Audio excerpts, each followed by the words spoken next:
Bonjour à tous, c'est Mon Reptile, j'espère que vous allez bien, en tout cas moi ça va. Donc très content de vous retrouver après une bien longue absence. Donc aujourd'hui on va parler d'une nouvelle espèce, à savoir l'Hemidura subglobosa, dit tortue à ventre rouge. Alors pour sa répartition, elle a été observée dans le sud de la Nouvelle-Guinée et dans le nord-est de l'Australie, de Cap York au Queensland.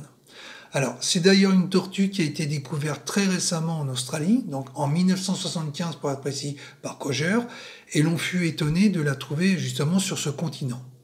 Alors, en Nouvelle-Guinée, elle occupe une aire importante, depuis la province ouest de l'Arian Jaya jusqu'au sud-est de Port Moresby, donc Camp Welsh River. Pour sa biologie, alors sa carapace peut atteindre 29 cm au maximum, de couleur gris-noir, sans marque. La couleur générale est brun clair avec une bande jaune clair assez large qui va des narines à la plaque auditive avec une tendance rosée sur le cou. Alors la surface sous les pattes est également rouge ainsi que le bord de la carapace. Alors le plastron et le pont sont gris brillant. Les stries de la tête sont rosâtres chez les adultes et rougeâtres chez les juvéniles. Alors le plastron de cette espèce, lui, est long et étroit. Pour son mode de vie, alors elle vit dans les grandes rivières et les étendues d'eau. Alors en réalité, peu de choses sont connues sur sa biologie dans la nature. Et justement, un des prédateurs de cette tortue, dans le nord de l'Australie, est le crocodile des marais, qu'on appelle Crocodylus johnstoni. Alors pour la famille, elle fait partie des Chelidae, le genre Hemidura.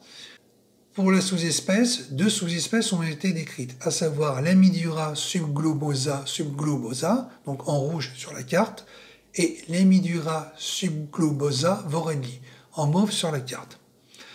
Pour l'alimentation, alors la tortue à ventre rouge est facile à nourrir. Donc c'est une espèce omnivore à tendance carnivore. Donc les adultes sont nourris de granulés porc-tortue 2 fois par semaine.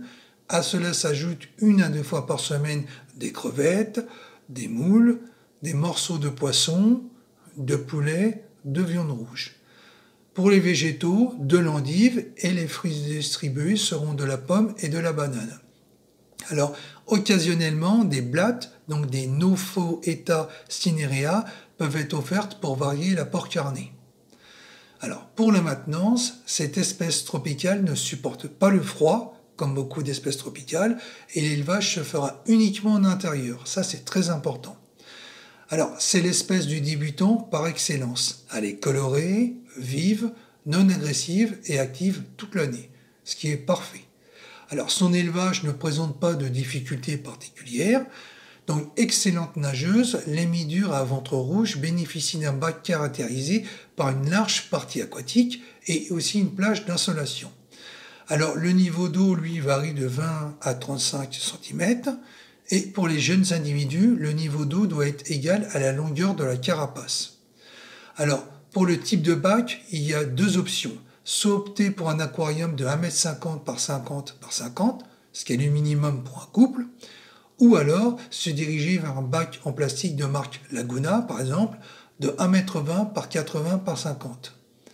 Alors, il faudra prévoir une partie terrestre, donc en fait il s'agit d'une caisse en plastique remplie de sable munie d'une petite rampe d'accès qui servira de pondoir dans le cas d'une reproduction envisagée.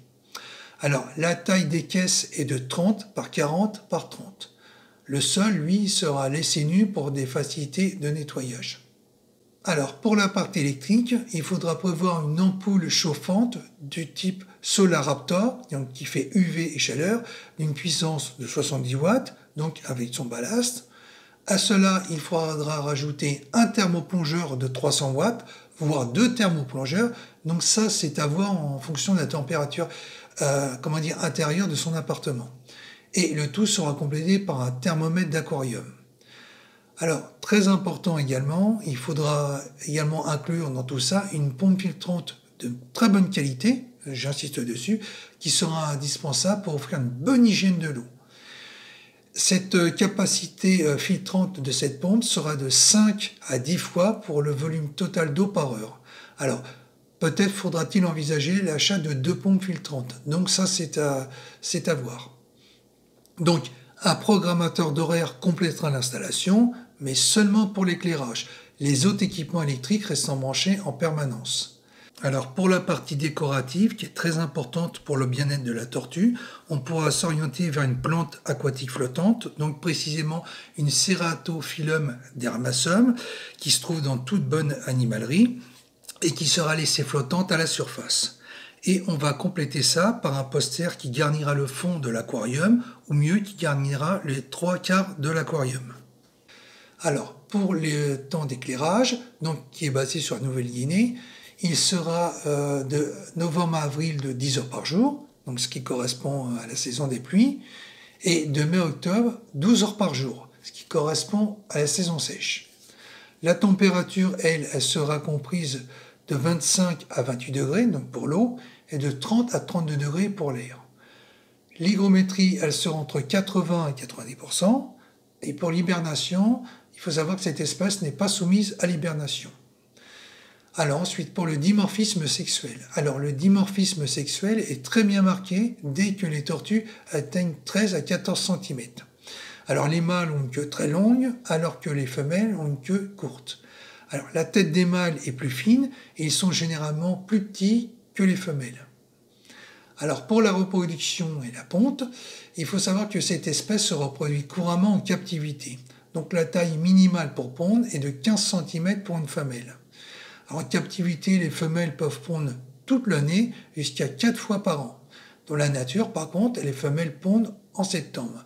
Donc les pontes comptent environ à peu près 7 à 14 œufs qui se font dans la nuit dans un petit trou rapidement creusé donc sur les rives dans la nature, très près de l'eau. Alors les petits sortent de l'œuf de manière caractéristique en utilisant leurs dents à l'œuf pour pratiquer une ouverture en extrémité de la coquille et sortir de l'autre côté en taillant un cercle. Alors, la taille des œufs, elle est variable. Elle va de 31 à 44 mm de long et de 19 à 21,2 mm de large, pour un poids aussi entre 8 à 10 grammes. Alors cette espèce est munie de chromosomes sexuels, ce qui indique que la température d'incubation n'influe pas sur le sexe des tortues en développement. Alors, à savoir, les juvéniles ont une crête sur la dossière et des bords dentelés bien prononcés. Et justement, cette forme de dents de scie pourrait limiter l'appétit de certains prédateurs. Alors, pour le statut, enfin, elle est inscrite dans aucune annexe de la CITES, donc nullement menacée, ce qui est plutôt positif. Voilà, on arrive déjà à la fin de la vidéo. J'espère qu'elle t'aura intéressé, que tu auras appris des petites choses. Si c'est le cas, n'hésite pas à mettre un like, à t'abonner si mon contenu te plaît. Et puis moi, je te dis à la prochaine dans une autre vidéo. Bye!